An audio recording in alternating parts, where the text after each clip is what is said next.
ፍራቻሽ ምንድን ነው? እያንዳንዱ ነጥብ በጣልሽ ቁጥር ሳሳታለሁ የሚል ስጋት ውስጥ ካለሽ ለምን ነው የምታወሪው? ተማሪ በቃ ፕሊዝ። እኔ እኮ ልጆችም ስላሉ ስርሽ እናቲት ነገር ስለመሰለሽ ነው እየታገስኩሽ ያለሁት እንጂ አላቅም ስትይ እያለፍኩሽም እያንዳንዱ ላይ እያስደነገጠሽ ስህተቱ እየፈራሽ ብን ያለሽ እኔ ምንም ማድረግ አልችልም እኮ መማር ነው ያለብሽ። ቀድመሽ ሳቢር እፎይ እንዴት ነው?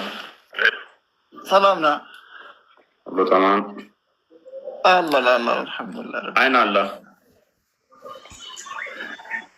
አይን አላ አላሁ መውጁዱን ፈውቀ አልአርሽ።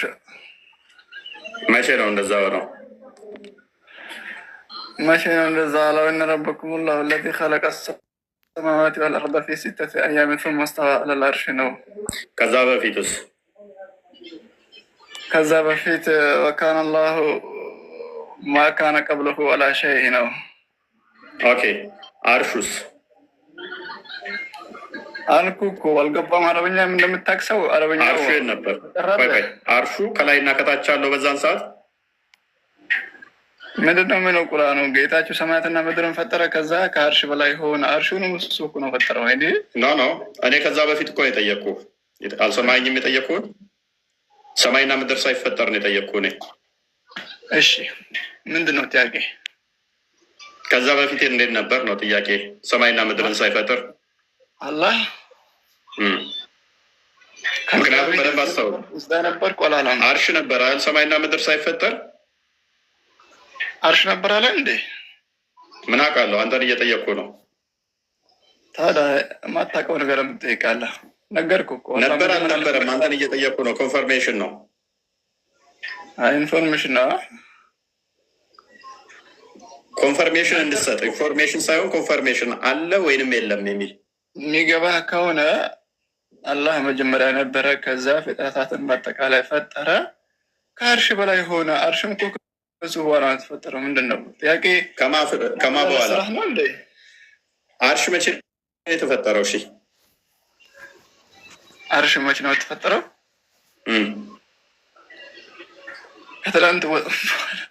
ከትላንት በፊት ነው። በደንብ አሹፍ። ጥያቄ በደንብ አልገባህም ማለት ነው። ምንድን ነው ይሄ? እኮ ተመልሶልሃል። ሰማያትና ምድር አሁን የለው ሰማይና ምድርን ፈጠረና ቆይ ሰማይና ምድርን ፈጠረና ከአርሽ በላይ ተደላደለ አልከን አይደለ? እሺ ኦኬ። አርሹ ከሰማይና ከምድር በኋላ የሆነው አላህ ከአርሽ በላይ የወጣው ሰማይና ምድርን ከፈጠረ በኋላ ነው አይደለ? ከዛ ወካነ አርሹሁ ዐለል ማ ይላል። የእርሱ አርሽ ከውሃው በላይ ነበረ ይላል። ከፍ አለ ይላል እንጂ አርሽን በዚህ ፈጠርኩት እንደዚህ አንተ እንደምትፈላሰፈው ሁሉ ፍልስፍና ውስጥ የለም። እሺ ፋይል ሰማይና ምድር ከመፍጠሩ በፊት አርሽ ላይ ከአርሽ በላይ ነበር አለ?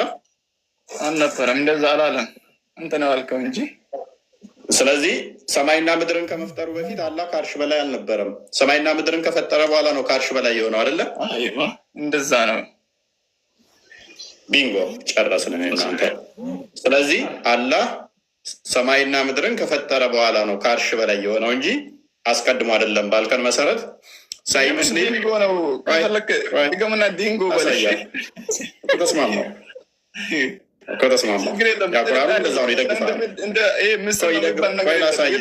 እኮ ላሳየ አላህ ከታች እንደነበር ላሳየ። አሁን አትማሩ ተማር። ሳይ ሙስሊምን አንዴ ክፈትልኝ 2653 ቢ ሰማይና ምድር ከፈጠረ በኋላ ነው ከአርሽ በላይ የሆነው አላህ። በደንብ አስተውሉ። ሰማይና ምድርን ከፈጠረ በኋላ ነው ከአርሽ በላይ የሆነው። ሉክ ሳይ ሙስሊም 2653 ቢ ታነበዋለህ? እናንብበው። ሳቢር ታነባለህ? ሳቢር የአንተ ነው አሁን እድሉ።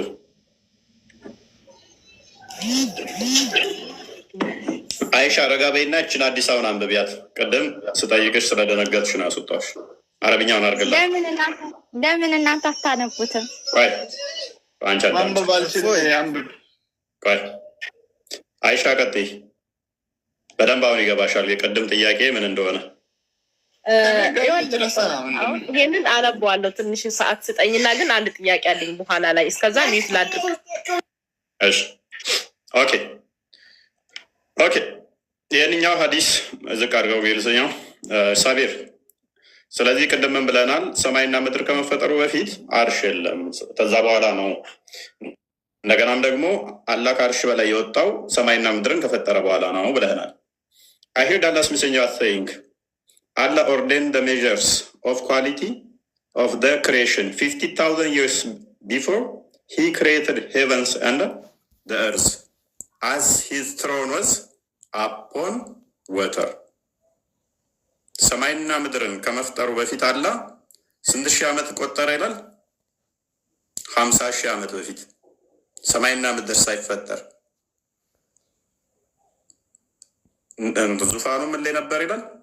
ውሃ ላይ ነበረ። ውሃ አለ፣ ዙፋኑ አለ። መቼ? ሰማይና ምድር ሳይፈጠር 50,000 ዓመት በፊት ማለት ነው። አላህ ከአርሽ በላይ የወጣው ግን መቼ ነው?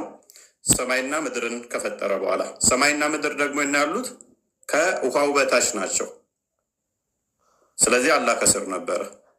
ዜን ፈጥሮ ከጨረሰ በኋላ ሱራ 7:54 እንደሚናገረው ሰማይና ምድርን ከፈጠረ ሱማ ምን ሆነ?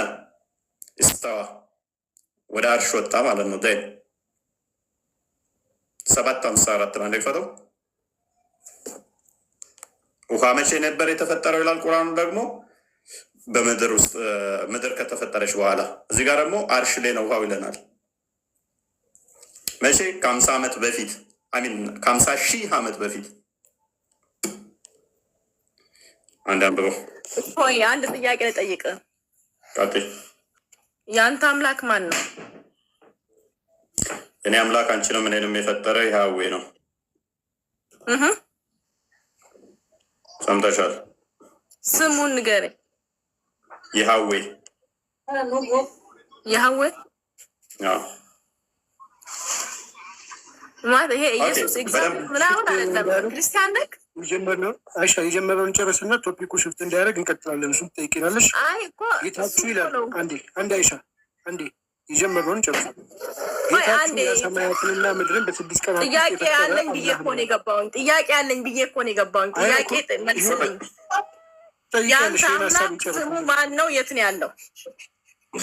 ያህዌ ያልኩሽ እኮ ዘጸአት ምዕራፍ 3 ቁጥር 13 ላይ ጀምረሽ አንብቢ እኮ። ያህዌ ማን? እግዚአብሔር ነው ወይስ ኢየሱስ ነው ወይስ ማርያም ናት? ምንድን ነው? ምንም ከምን እንደምታገናኙ ማርያም ነች ያላለች። ስሙ ማን ነው አልሽን? ያህዌ አልንሽ። ዘጸአት ምዕራፍ 3 ቁጥር 13 ጀምሮ ያለና የነበረ ስሙ ማን ነው? ያህዌ አላውቅም። ዛሬ ገና ነው የሰማሁኝ ያህዌ የሚባል አምላክ እንዳለ። በቃ የአምላካችን ስም ያህዌ ተብሎ ይጠራል። ዘጸአት ምዕራፍ 3 ቁጥር 13 ሃይማኖትሽን በደንብ አድርገሽ ወቂ። ወደዚህ ከመምጣትሽ በፊት እኔ ስለ እኔ አውቃለሁ።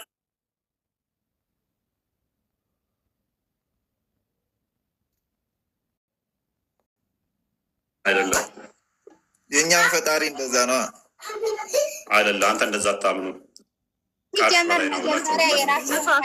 ሳትደራረባ አይቼ ምንድን ነው እሱ? ጠላ ቤት አይደለም። ሶስት ሰው አንዴ እንዴት ያወራል? ስራ ጠብቂኝ። ነገሩ ፕሮፋይል አንተ አምላክ ቦታ የማይወስነው መልካም። ንፋስም ቦታ ይወስነዋል፣ ቦታ ያስፈልገዋል። እፎይ መረጃ ልስጥህ። ከሰማይ በላይ ለመሆኑ ያንተ አምላክ ቆይ አንድ አዳምጥ። አይሻ የእኛ አምላክ ጉዛ ፕሊስ ስርዓት ሲተማሩ ስርዓት ተማሩ። እንደ ነብያችሁ ባለጌ አትሁኑ። አትሳደብ። ነብያችሁ ነው አትበል። ቆሻሻ በአንተ ስም አይጠሩም። በአንተ አፍ አይጠሩም። ትገደላለህ። እንደውም ስለ ነብያችን ነፍሳችን እንሰጣለን እኛ። እሺ ሩሃችን ነው የምንሰጠው።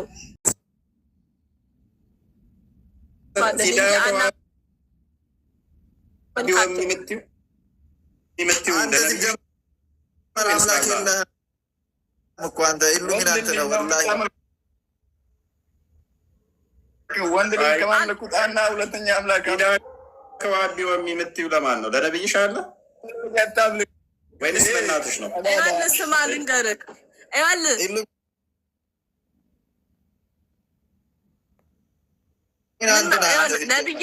ነብያችን ማለት አታልቅሱ፣ በቃ አታልቅሱ።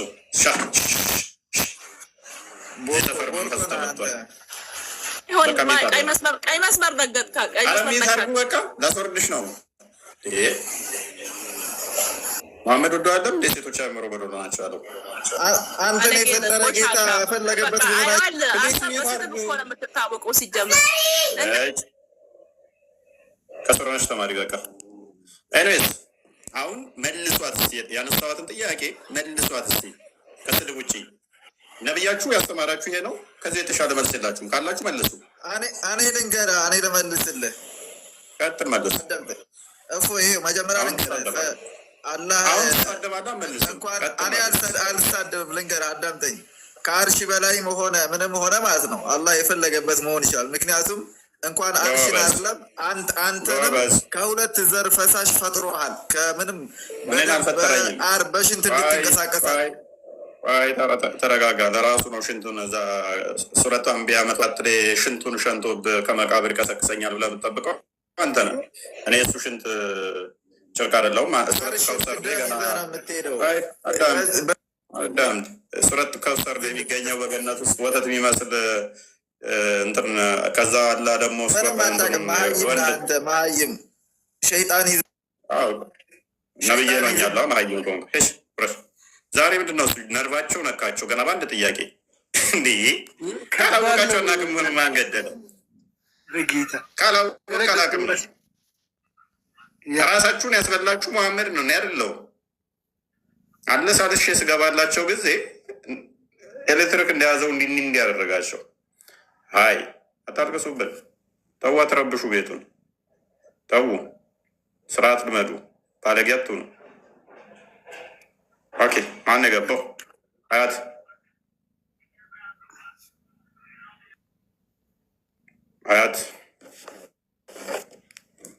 ተረጋጉና እችን ቶፒክ ዛሬ እንዴት እንደሚሄድባት አሳያችኋለሁ። ስንት ነገር ስላላት ማለት ነው። በነገራችን ላይ እፎ አይደለም ይህንን የተናገረው የራሳችሁ ነብያችሁ አስተምህሮታችሁ እምነታችሁ ነው። ለምሳሌ አሁን እዚህ ፊት ለፊታችን በአፕሊኬሽን የምታዩትን ይሄኛው ቁርአን ይህንኑ ክፍል ምን ብሎ ይረዳል? 754 ላይ በስልጣኑ ብሎ ይረዳል። ይሄ አላህ ለአላህ ይነገርም ብለው አህባሾቹ የሚረዱት ነው። ይሄ የአህባሽ ቁርአን ነው። የእናንተ ቁርአን ደግሞ ይሄኛው የሀጅ መሐመድ ዜኔ ቁርአን፣ የዋሃብዮቹ ቁርአን ይህንኑ ክፍል አላህ ራሱ ነው ያለው ብሎ ይረዳል።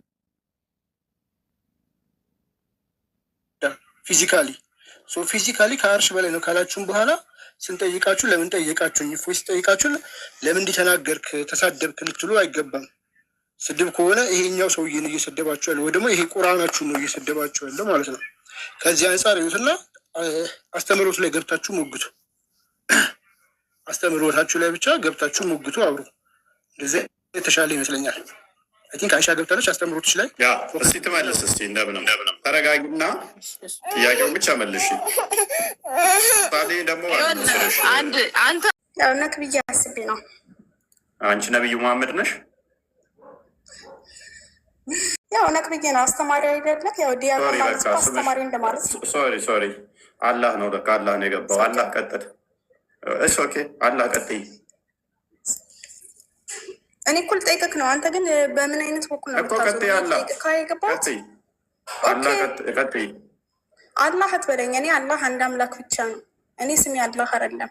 እኔም ዲያቆን አይነበብልህ ማንበብ አልችልም። አንቺ ማንበብ ስለማቺ ነው ዲያቆን የሚል እዚህ አይተሻል? እሺ ልቀጥል። ምኑን ነው የምቀጥል? ኢየሱስ ክርስቶስ አምላክ ነው በሚገባ አንቺንም ነብይሽንም የፈጠረ። ኦኬ፣ እዚህ ጋር ወደ ነብዬ መሄድ አይደለም። ኖርማሊ እኔ ቀጥተኛ ቃል በቃል ነው የምናገረው። ኢየሱስ ክርስቶስ አምላክ ነው። ነገርኩሽ እኮ አንቺንም እኔንም ነቢይሽንም የፈጠረ ሁሉን የፈጠረ አልኩሽ። እሺ ኢየሱስ ክርስቶስ አምላክ ነኝ ብሎ የተናገረበት ቃል በቃል አምላክ ነኝ ብሎ የተናገረበትን አንዲት ወንጌል አሳዩ። በዛው መጠን በዛው ተዘጋጂ። አላህ እኔ በህይወት አለው ብሎ የተናገረበትን አንድ ጥቅስ ብቻ ትሰጭኛለሽ ቃል በቃል አለበለዚያ እኔ ልጠይቅህ ነው የመጣሁት። ቃል በቃል ኢየሱስ ክርስቶስ ማሳይሻ አዳምጫ። እኔስ ክርስቶስ የሁሉ ፈጣሪ ነው፣ ሁሉን የሰራ ነው። ከአብ የተካከለ ከአባቱ ከባህሪ አባቱ የተካከለ አባቱ ፈጣሪ ነው። ሁሉን የፈጠረው አባቱ በማለት አዳምጫ በቃ ቃል በቃል ላሳይሻል። ዮሐንስ ወንጌል ምዕራፍ 5 ቁጥር 17 ላይ አንዴ ክፈለው። አዳምጪ በቃ ሆነ።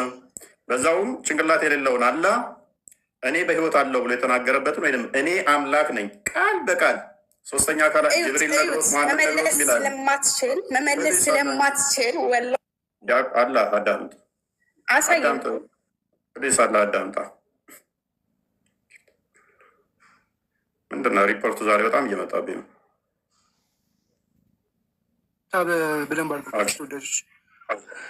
ሰንበት የሚሰራው በሰንበት መስራት የሚችል ወይም ደግሞ ሰንበት የሚፈጥርባት ሰንበት የሚሰራው አንድ ፈጣሪ ብቻ ነው።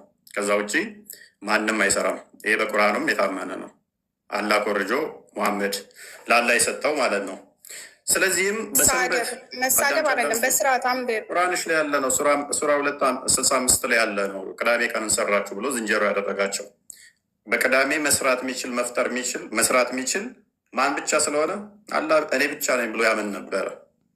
ቅዳሜን ማለት ነው ሰንበትን። ሱራ 265 ሌላ ጋር ሂድ አይደለም። ለምን ወደ ሌላ ትሄዳለህ? ስለዚህ የፈጣሪ ስራ ደግሞ ምንድን ነው? ሚውት አታርገኝ። ኢየሱስ ክርስቶስ ቃል በቃል የተናገረበት አላህ እባክህ አዳምጥ። ኤኔስ የፈጣሪ ስራ ምንድን ነው? እሱ መፍጠር፣ መመገብ፣ መንከባከብ ነው። ስለዚህ ምን አለ?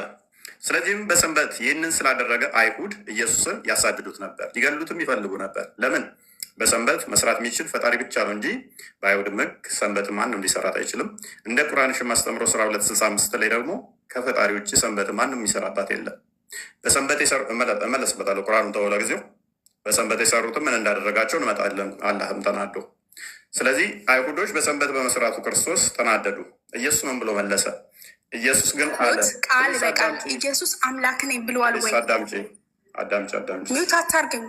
ኢየሱስ ቃል በቃል አምላክ ነኝ ብሎ ከስሮነሽ አዳምጪ በቃ መሐመድ የነገረሽን ጣዖት እያመለክሽ ቃል ኤግዛክት ወርድ ፋላሲ ጠየቀናችሁ እኮ መቼም አትመልሱም እናንተ። ጅብሪል ነግሮት መሐመድ ነግሮት የሚል ነው። ቃል በቃል አላህ ተናግሮ አያውቅም፣ ተንፍሶ አያውቅም።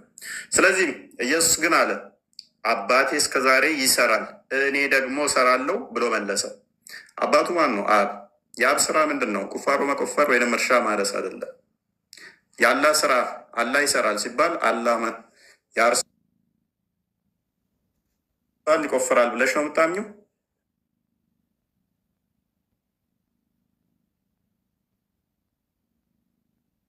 አባቴ ይሰራል እኔም እስከዛሬ እሰራለሁ። ስራው ምንድን ነው? መፍጠር ነው።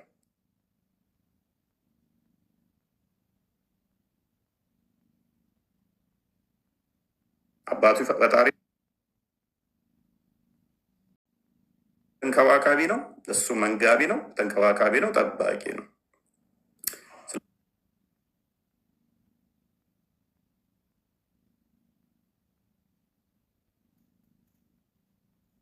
ኑ አምልኩኝ እኔ ነኝ የፈጠርኳችሁ ሙስሊሞች ቃል በቃል ተናግሬያለሁ። ይሄ ከሆነ መስፈርታችሁ ኑ እኔን አምልኩኛ። ያሲት ይሄ እኮ ሲምፕል ነው መናገር። እኛ አምላክ ግን መናገር ስን በተግባር ነው ያሳየው። ፈርዖን ብሏል እኮ ፈርዖን ላይ እኔ አምላክ ነኝ ብሏል። ስለዚህ ለማታመልኩት መስፈርት አይደለም ባይዘ እኔ አምላክ ነኝ የሚለው መስፈርት አይደለም። እኛ በስጋ የተገለጠ ያው አምላክን ስናመልክ ሰንበዲ የነገረለትን ሳይሆን ራሱ በተግባር የገለጸን አምላክ ነው እንጂ የምናመልከው ሙሐመድ የሚባል አንድ ቃይነት ልኮ ነገረኝ እያለ የተናገረውን ተረት ተረት አይደለም እኛ የምናመልከው። ራሱ ያ የእግዚአብሔር ቃል በስጋ ተገልጦ ራሱ ያደረገውን አይተን እኔ ነኝ ጋለው እኔ አድናለሁ እኔ ፈውሳለሁ እያለ ራሱ ያደረገውን አይተን ነው እኛ የተገለጠውን ነው እንጂ ምናምነው ሰንበዲ ስለሆነ አካል ስላላየው ስላልሰማው ተነገርኩኝ እያለ እሱ ለሶስተኛ ተናግሮ እነኛ የጻፉትን አይደለም ምናምነው። እዚህ ነው አየነውን እንመሰክራለን የሰማነውንም ያሉት ዮሐንስ ወንጌል ዮሐንስ መልእክቱ ምዕራፍ 1 ቁጥር 1 ሉቃስ ወንጌል ምዕራፍ 1 ቁጥር 1 ያየነውን የሰማነውን የነካነውን ይላሉ። ሙሐመድ ግን ያየውን አይደለም የሰማውን አይደለም የነካውን አይደለም። ጅብሪል የሚባል ስለ አላህ ነገረኝ። ጅብሪል ማን ነው? ጅብሪል። ለዚህ ነው ቅዱስ ጳውሎስ በአንደኛ ቆሮንቶስ ምዕራፍ 11 ቁጥር 14 ይመስለኛል ወይ ደግሞ ሁለተኛ ቆሮንቶስ ላይ ሴጣን ይሄ እንኳን ድንቅ አይደለም፣ ሴጣን የብርሃን መልአክ እስኪመስል ድረስ ራሱን ይቀይራል ይላል። ሰው ሴጣን ይንገረው ማን ይንገረው አያውቅም ማለት ነው። የሆነ ሄራ ዋሻ ውስጥ በዋሪ 3 ላይ ተጨመቀ መጣ፣ ስለዚህ ስላላ ነገረኝ ብሎ አለ። እንደዚህ አይነት ተረት ተረት እያመንክ ቃል በቃል መጠየቅ ሼምፉል። ኤኒዌይስ